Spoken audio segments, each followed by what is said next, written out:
All right, yesterday on the program, we got into this whole immigration and refugee thing with Tim Trent and Jim Zecca and the Trump crew, and talking about the school districts.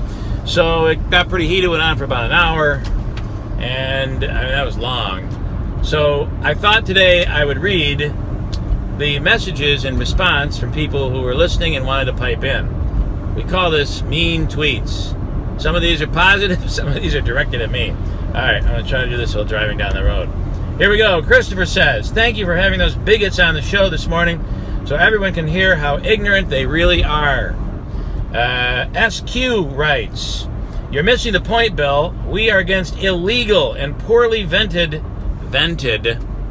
V-E-N-T-E-D, poorly vented immigrants. We are not against immigration.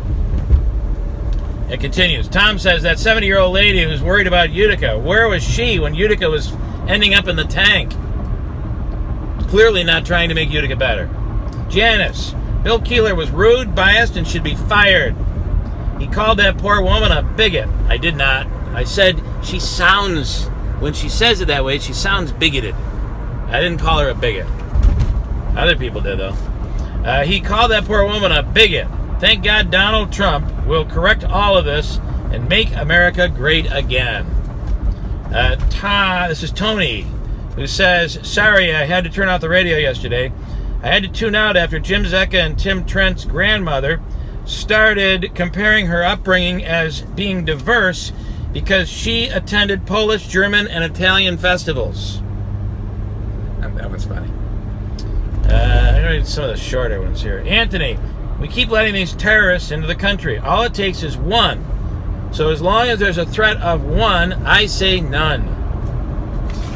Marianne says that young lady you had on who's from Vietnam is clearly a unique situation.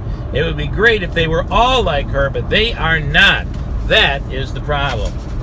I got a couple more here. We had a ton of feedback on this, many of whom the people who were asking for me to be fired.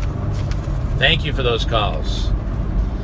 Tim, where did Peg's... This is one of the women that was on. Her name is Peg. Oh, boy, I could die doing this. Safe merger. Where did Peg's grandparents come from? How would she like it if they were treated this way? Bill says, you're way off the mark on this one, Bill. We need to protect our borders first before we let anybody else in. Carl, Tim Trung decimated Zecca and Trent. Trent is the former valedictorian at Utica, Proctor, who's now a sophomore at Yale, who wants to be an immigration attorney someday. And she was on the air yesterday, and he's saying she obliterated Zecca and Trent. One fake fact after another from these guys, she mowed them down and spit them out. God willing, the borders will be closed later this week with a rewritten executive order from President Trump. Okay, so I just want to say just a couple things on this.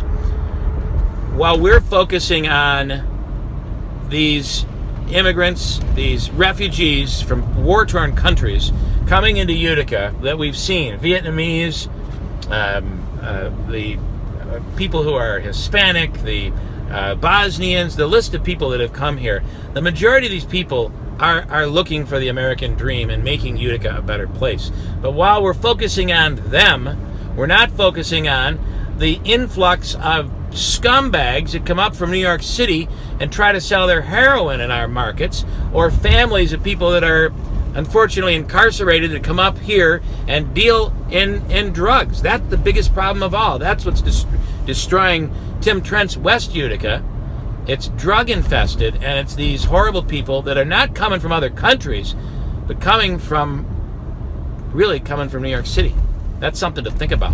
And the other thing is, when we're focusing on this, we're not focusing on illegal people coming into the country that aren't vetted or vented, as Tony said earlier. That's all I have. We'll continue more of this on the radio tomorrow morning.